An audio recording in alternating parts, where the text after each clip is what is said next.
Salam alaikum, bonjour. C'est pour vous parler qu'on peut produire un produit toxique juste avec un son, un signal. Et il y a un savant qui a eu prix Nobel, c'est Luc Montagnier, des années il a défendu sa thèse, il l'a prouvé.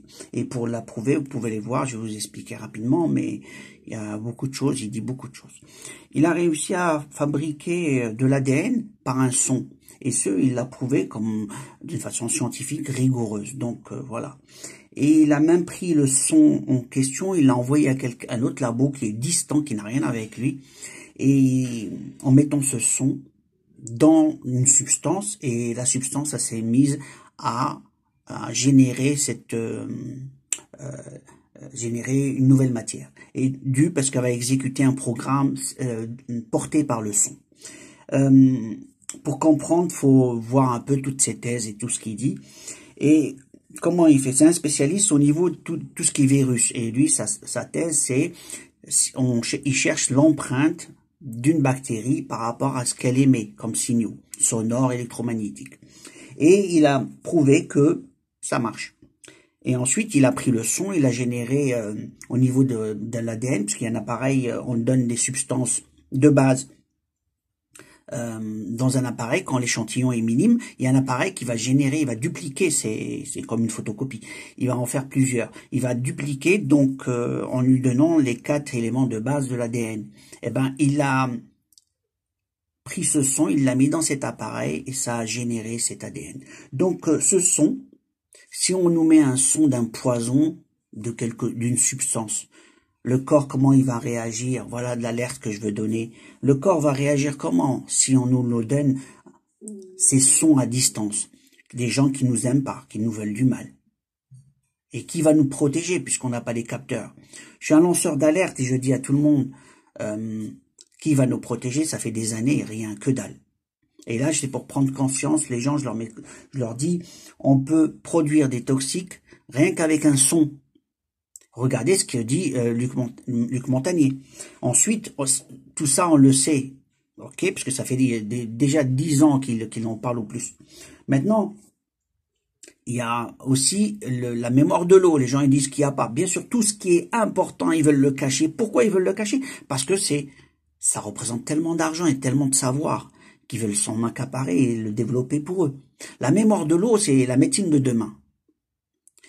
Si tu donnes un signal et d'un côté tout se structure et que tu peux produire quelque chose et le vendre, bah ils vont pas s'en empêcher, hein, ça deviendra un traitement. C'est quoi la mémoire de l'eau? En plus de ce qu'il vient de dire, la mémoire de l'eau, c'est une structure, structurer l'eau, les molécules d'eau, de façon qu'elle va englober une information qu'elle va garder, et c'est prouvé. C'est prouvé. Maintenant, la question, c'est comment le générer d'une façon structurée pour un but, un objectif. Voilà. D'où la recherche. La mémoire de l'eau, les laboratoires l'ont prouvé, ça fait des années. C'est pas très publié un peu partout. On voudrait bien que ça soit fait de partout, mais c'est une réalité.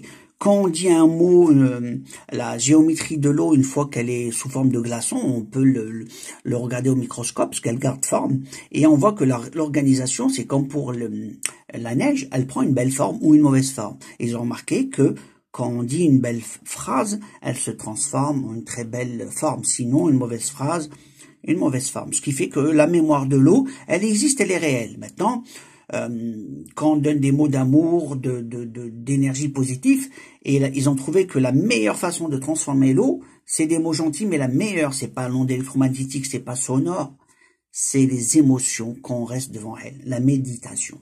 Donc, il y a certaines énergies qui la transforment en une beauté.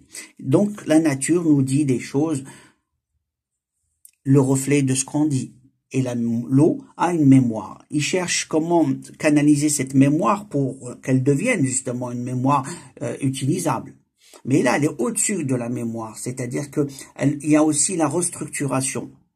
Et on sait que nous, on est fait d'eau. 80%, plus de 80%, c'est de l'eau.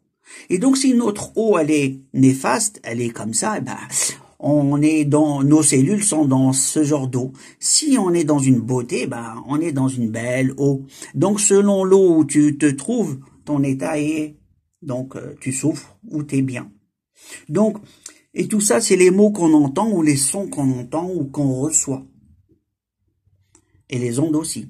Donc, les ondes qu'on reçoit, qu'on perçoit, qu'on boit, parce que boire de l'eau, par exemple, elle est passée par des endroits et ainsi de suite. Donc, c'est un tout. Ce qui fait restructurer son eau, c'est par la méditation, par des sons agréables et ainsi de suite, pour restructurer son eau en une belle forme. Donc, la forme de l'eau est très importante dans notre corps. 80% de l'eau, c'est pas rien, c'est énorme. Donc, le bien-être dans la mémoire de ce qu'on dit, ce qu'on entend et ce qu'on fait est très important. On est un poisson, mais sauf que nous, c'est nous le poisson et on est dans l'eau. C'est notre corps. Je vous dis à la prochaine vidéo. Alaykoum salam.